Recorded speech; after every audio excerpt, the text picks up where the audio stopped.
Hi, I'm Robert Osborne. Tonight, as part of our look at the Latino images in films, we're specifically looking at some of the movies centered around small ethnic towns. And with me to talk about the films we're showing is my co-host, who is a professor, an author, and a film preservationist, Chon Noriega. Welcome back. Thank you, Robert. Great to be here. Thanks. Well, our next film is a drama directed by Herbert Biberman, which focuses on Mexican-American workers in a mine who want equal pay. It's a movie from 1954. It's called Salt of the Earth. And we have to say this movie is so famous, not so much for the movie itself, but for the trouble they had making this film. And explain that. Yeah, it's the making of the film could be a film itself. Yeah. Herbert Biberman was one of the Hollywood 10 who were blacklisted and also imprisoned for refusing to testify before the House Un-American Activities Committee in the early 1950s.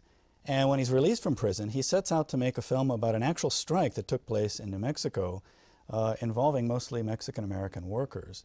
And he enlists other blacklisted workers in the industry, including Paul Jericho, who produces it, Michael Wilson, who's the writer, Will Geer, who's best known as Grandpa Walton from the Waltons.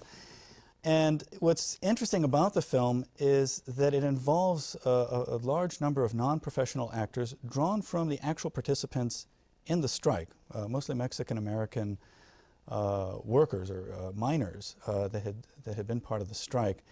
And beyond that, they also involve the strikers and the union and the Ladies Auxiliary in forming a production committee that was extremely involved in the day-to-day making of the film, but also would review the footage they shot each day and give feedback and determine whether what had been captured on film really corresponded to what happened during the strike. Now, how do you feel about the final film? What does it tell us? The film itself, I think, is a classic of American cinema. And what's amazing is they set out to do a film about a strike. And it could have very easily just been a story about labor against the owners. Or it could have been a parable of their own experiences as blacklisted filmmakers.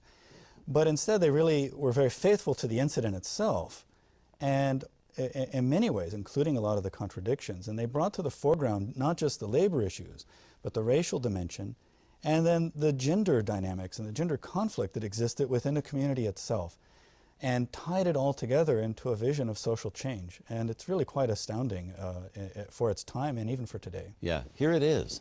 One added actually to the National Film Registry in 1992. Here from 1954, Salt of the Earth.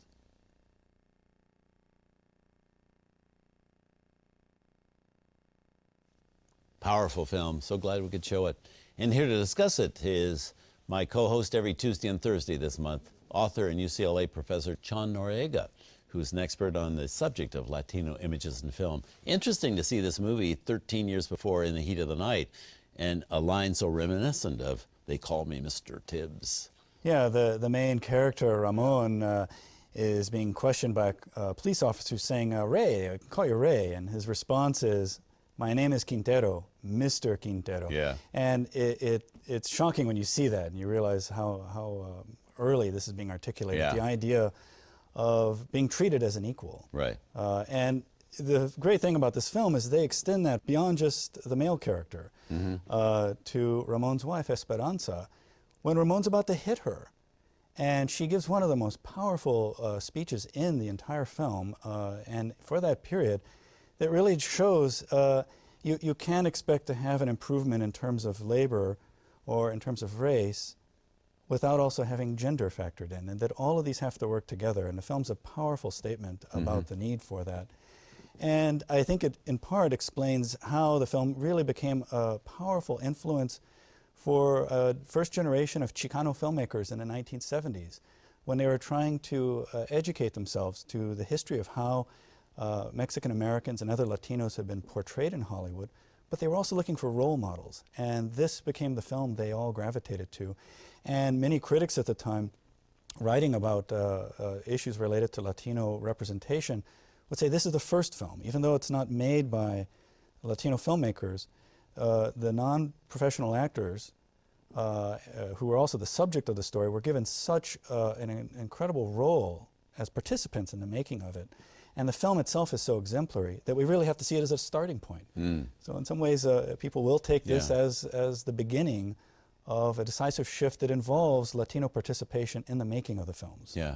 Just too bad that Herbert Biberman and Michael Wilson weren't around.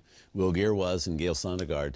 But to know that this film did get an audience and was recognized and everything. Yeah, and Paul Jericho did too. Yeah, so pushed under the carpet at that point. Yeah, and it's fortunate Paul Jericho was around long enough to really help get this film out and to make it available to people that were suddenly interested in seeing it. Well, this is our sign-off for tonight, the two of us, but you will be back, right? Absolutely. Okay, great.